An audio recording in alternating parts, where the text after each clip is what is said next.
Қазақ даласындағы жер-су атаулары қазақтың төл мәдениетінен, тарихынан сыр шертетін, тәрбиелік бағыт беретін көптеген деректерге толы. Бұл деректерді көненің көзін көрген ақсақалдардан да естіп те жүрміз. Оңтүстік Қазақстандағы Созақ ауданына қарасты Абай ауылдық округін Келіншектау деп аталатын жер бар. Аталмыш тау жайлы Шәмші де жырлаған көрінеді. Сол Келіншектау жайлы аңыз да бар екен. Ертеде бір патша қызын тұрмысқа ұзатып жасауын жасайды.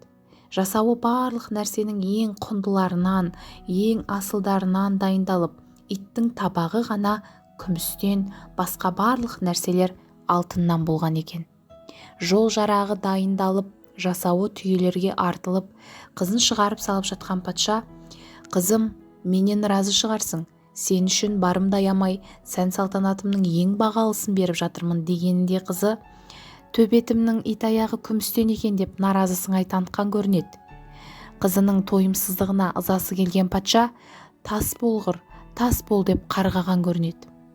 Содан келіншек және бүкіл жасауы тасқа айналған деседі.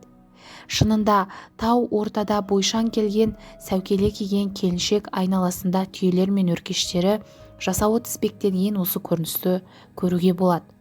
Оған табиғаттың әртүрлі түске бояуы ерекше әсемдік береді. Бұл аңыздың тәрбиелік мәні аш көзді болмауды, барға қанағат қылуды, тойымсыз болмауды меңзейді. Бай болсаң тасыма, кедей болсаң жасыма деп өткен бабаларымыздың әрбір сөзі, әрбір атауларынан осындай өнегелік дүниелерді көптеп көруге болады.